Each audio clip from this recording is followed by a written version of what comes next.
Всем привет! Многие просили показать, как ведут себя красители из моего набора на ганаше. Поэтому покажу оформление такого несложного торта, сделаю розу в нарисованной банке. А бока торта задекорирую кремом, создавая фактуру с зимними снежными нотками.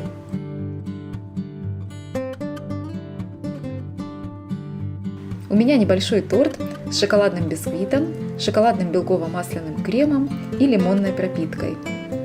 Для покрытия торта я использую ганаш на белом шоколаде.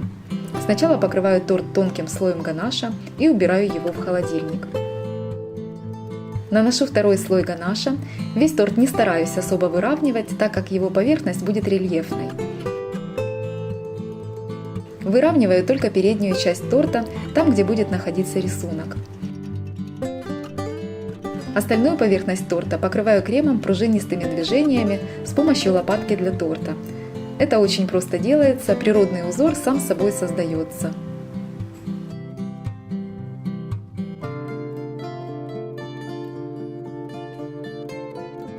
Теперь подготовлю колбу для цветка. Ее ножку отрезаю до нужной длины.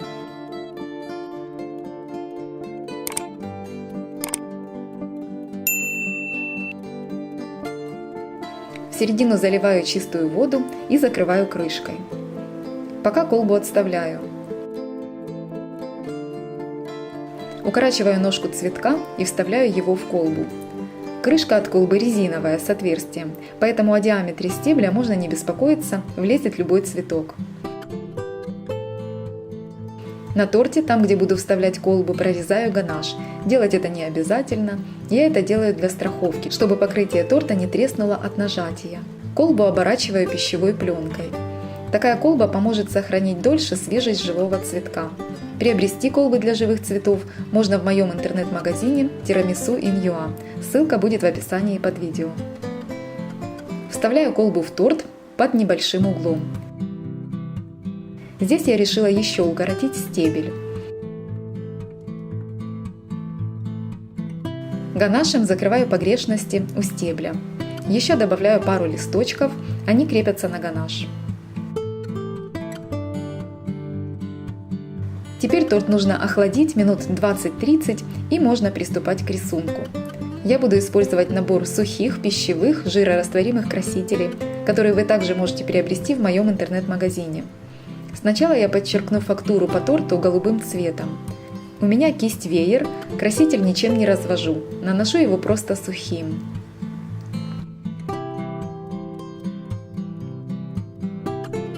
Также подчеркиваю самые выступающие фрагменты узора. Для этого я развела водкой серебряный кондурин. Наношу его мягкой кистью. И вот что получилось.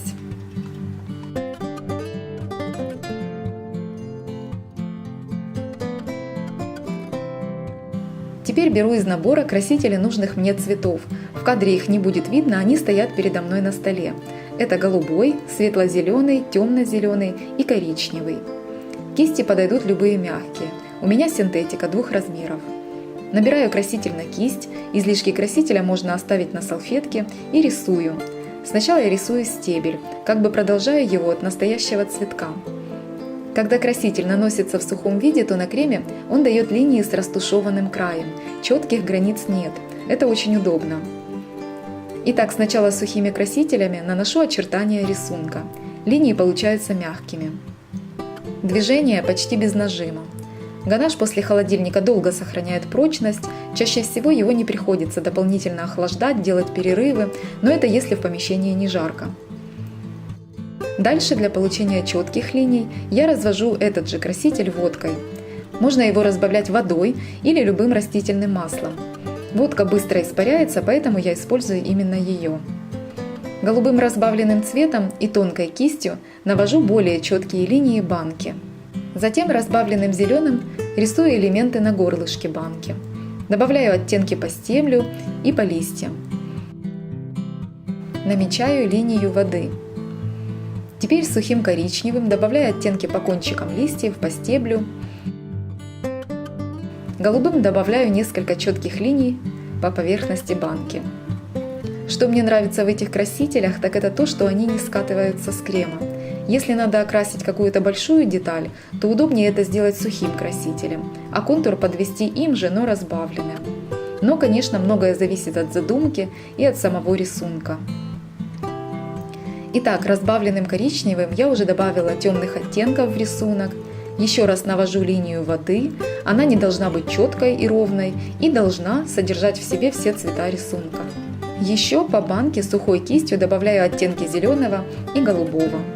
Для бликов я развожу белый пищевой краситель водкой и наношу его крупными мазками. Диоксид титана, так называется этот краситель, всегда набирает цвета из предыдущих слоев рисунка, поэтому здесь видно, что блики поголубели. В этом рисунке это не принципиально. А, например, блики в глазах я ставила бы белковой глазурью или остатками белого ганаша, чтобы цвет бликов остался чисто белым.